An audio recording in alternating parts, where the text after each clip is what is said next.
Hi හැමෝටම ඔගොල්ලෝ හැමෝම හොඳින් ඉන්නවා කියලා හිතනවා. හරියටම මාසෙකට පස්සේ වීඩියෝ එකක් ගෙනාවා. මට හිතුණා ජූනි මාසේ පළවෙනි වීකෙන්ඩ් එක අපි කොහොමද ස්පෙන්ඩ් කරේ කියලා ඕගොල්ලන්ට වීඩියෝ එකකින් අරන් එන්න. ජූනි මාසේ අපි දෙන්නටම පොඩ්ඩක් ස්පෙෂල්. මොකද අපි දෙන්නගෙම ඇනිවර්සරි එක තියෙනවා. ඒ වගේම හතිම්ගේ බර්ත්ඩේ එකක් තියෙනවා. ඉතින් මම ඩිසයිඩ් කරා මේ පාර හතිම්ගේ බර්ත්ඩේ ගිෆ්ට් එක විදිහට එයාට හොටෙල් ස්ටේ එකක් දෙන්න. හරියටම බර්ත්ඩේ එකට කලින් දවසේ එයාගේ ඔෆිස් එකේ යාළුවෙක්ගේ වෙඩින් එකක් තිබුණා. වෙඩින් එක තිබුණේ උණවටුන. ඉතින් මමත් ඩිසයිඩ් කළා උණවටුන හොටෙල් එකක් සිලෙක්ට් කරගන්න. ෆ්‍රයිඩේ දවසක් හින්දා මාත් ලීව් එකක් දාලා අපි උණවටුනට යන්න රෙඩි වුණා. අපි දෙන්න හැම වෙලේම මේ වගේ ගමනක් යනකොට අපි දෙන්න කැමතිම සින්දු දාගෙන සින්දු අහගෙන යනවා. ඉතින් ඒක තමයි ඔයගලන්ට මේ වීඩියෝ එකෙන් පේන්නේ. හතීම් වෙඩින් එකට ගිහින් එනකන් මම හිතුවා උණවටුනම මම ආස කැෆේ එකක් තියෙනවා මම කාලයක් තිස්සේ බලාගෙන හිටපු එකක්. ඒ කැෆේ එකට පොඩ්ඩක් ගිහින් ටයිම් එක ස්පෙන්ඩ් කරනවා කියලා. ඒ කැෆේ එක ගැන ඩීටේල්ස් මම තවත් වීඩියෝ එකකින් ඔයගලන්ට අරන් එන්නම්. මේ හොටෙල් එකේ තමයි අපි දෙන්න වීකෙන්ඩ් එක ස්පෙන්ඩ් කරේ. මේ කොකෝබේ උණවටුන හොටෙල් එක. මේ තමයි හොටෙල් එකේ එන්ට්‍රන්ස් එක. හරිම ලස්සනයි මේ එන්ට්‍රන්ස් එක. ඒ වගේම බීච් සයිඩ් එකේ තමයි මේ හොටෙල් එක තියෙන්නේ. ඒගොල්ලන්ගේ රසම රස වෙල්කම් ඩ්‍රින්ක් එක බිව්වට පස්සේ අපි අපේ රූම් එකට චෙක් ඉන් වුණා. මේ ඔගොල්ලෝ දකින්නේ හොටෙල් එකේ ඩිලක්ස් කැටගරි රූම් එකක්. මොකද මම රික්වෙස්ට් කළා මට මේ පාර ඕෂන් විව් එකක් තියෙන රූම් එකක් තමයි ඕනි කියලා. රූම් එක ගැන කිව්වොත් රූම් එක හරිම ස්පේෂියස්, ඒ වගේම හරිම ක්ලීන්.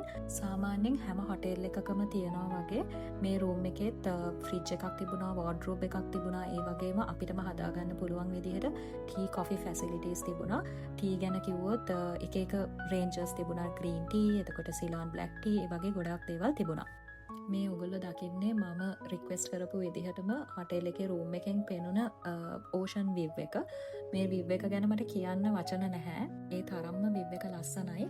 මේ වෙලාවේ පොඩ්ඩක් අවුව වැඩි හින්දා හොඳට විව් එක පේන්නේ නැහැ. මම තව ටිකකින් ඊව්නිං විව් එක පෙන්වන්නම් ඔයගොල්ලන්ට. එතකොට ඔයගොල්ලන්ට තේරෙයි මේ විව් එක කොච්චර ලස්සනයිද කියලා. මේ තියෙන්නේ හොටෙල් එකේ වොෂ්රූම් එක. වොෂ්රූම් එක තිබුණේ ජකුසි එකක් එක්ක. ඒ වගේම හරිම ස්පේෂියස් ඇන් වොෂ්රූම් එක හරිම ක්ලීන්. අපි දෙන්නම චෙක් ඉන් වුණාට පස්සේ චුට්ටක් රෙස්ට් කරා එක පැයක් දෙකක් විතර වගේ. හතිම් නම් චුට්ටක් නිදාගත්තා. මම නිදාගන්න try කරත් මට නිින්ද ගියේ නැහැ. ඊට පස්සේ මට හිතුණා ටිකකින් අපි දෙන්නටම කොෆි එකක් හදාගන්න ඕනි කියලා.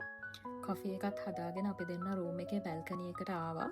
ඒ වෙලාවේ පොඩ්ඩක් අර ඉර බැහැගෙන යන වෙලාව මට මතක විදිහට මේ වෙලාව ඇති 5:45 වගේ ඇති. මේ ඔයගලන්ට පේන්නේ ඉර බැහැගෙන යනකොට තිබෙන view එක. ඇත්තටම හරිම ලස්සන view එකක් තමයි තිබුණේ. කොෆි එක බොන ගමන්වත් අපි දෙන්න කතා කරේ මේ view එකේ තියෙන ලස්සන ගැන. අපි දෙන්න නිතරම travel කරන නිසා අපි හැම වෙලෙම මේ වගේ ලස්සන views experience කරලා තියෙනවා. සමහරක් වෙලාවට ඒක ලංකාවේ වෙන්න පුළුවන්, ලංකාවෙන් පිට වෙන්න පුළුවන්. ඒ හැම වෙලාවකම අපි දෙන්න නිතරම අපේ God ට ගොඩාක් thankful වෙනවා. මොකද මේ වගේ දේවල් අපිට අපේ life එකේ experience කරන්න හම් වෙනවට. මෙහෙම ටිකක් වෙලා view එක දිහා මම බලාගෙන ඉඳලා ඊට පස්සේ අපි දෙන්නම ready වුණා රැට කන්න කොහෙට හරි අපි එළියට යමු කියලා. මට එතන ගිය රෙස්ටෝරන්ට් එකේ නම් නම මතක නැහැ. හැබැයි අපි දෙන්න ඩිනර් ගත්තා ටවුන් එකෙන්ම තමයි. ගොඩක් ඈතට ගියේ නැහැ. අපිට ඒ ළඟින්ම පොඩි chai spot එකක් හම්බුණා.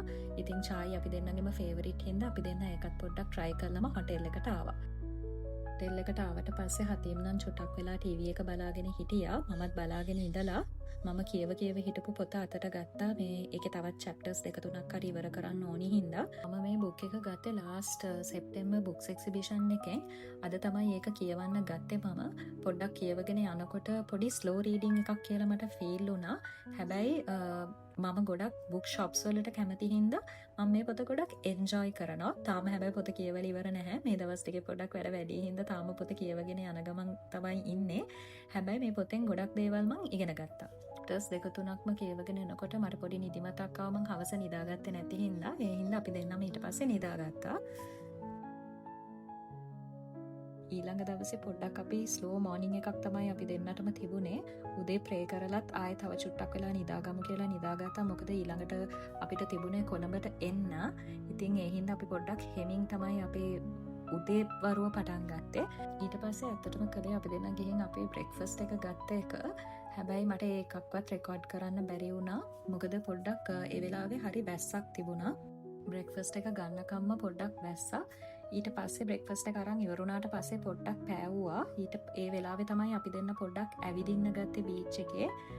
ඉතින් මේ ඔයගලන්ට පේන්නේ ඒ අපි දෙන්න බීච් එකේ ඇවිදින ටික මේ වෙලාවේ ඇත්තටම ක්ලයිමට් එක හොඳටම තිබුණා. මොකද ඇත්තටම ලොකුවට අවුවක් තිබුණේම නැහැ. ඉතින් අපි දෙන්න පොඩ්ඩක් වෙලා ඇවිද හිටියා. ගොඩක් වෙලාවට අපි දෙන්නගේ බර්ත්ඩේස් වලට gift exchange කරගන්නේ නැහැ. ගොඩක් වෙලාවට කරන්නේ මේ වගේ හොටෙල් ස්ටේ එකකට යනවා, නැත්නම් ඩේ අවුටින් එකක් යනවා. මේ වගේ දෙයක් තමයි අපි දෙන්න බර්ත්ඩේ gift එකක් දෙනවා කියලා දෙන්නට කරගන්නේ. අපි දෙන්නම work කරන දෙන්නෙක් and අපි දෙන්නටම තියෙන පොඩ්ඩක් busy lifestyle එකක්. ඒ නිසා අපි දෙන්න හැම වෙලේම බලන්නේ අපි දෙන්නට මෙහෙම නිවාඩුවක් හම්බුන ගමන්ම කොහේ හරි ගිහින් පොඩ්ඩක් රිලැක්ස් වෙන්න, රීකනෙක්ට් වෙන්න, ඒ වගේම අපි දෙන්න වෙනුවෙන් පොඩ්ඩක් කාලේ වෙන් කරන්න. අපි දෙන්නම හිතනවා ඒක හරිම ඉම්පෝර්ටන්ට් කියලා. මේ වීඩියෝ එක බලන ඔයත් පොඩ්ඩක් බිසි ලයිෆ් ස්ටයිල් එකක් තියෙන කෙනෙක් නම් හැම වෙලේම මේක් ෂුවර් කරගන්න ටයිම් ටු ටයිම් ඔයාගේ සෙල්ෆ් එකට පොඩි බ්‍රේක් එකක් අරන් රිලැක්ස් වෙලා රීකනෙක්ට් වෙන්න.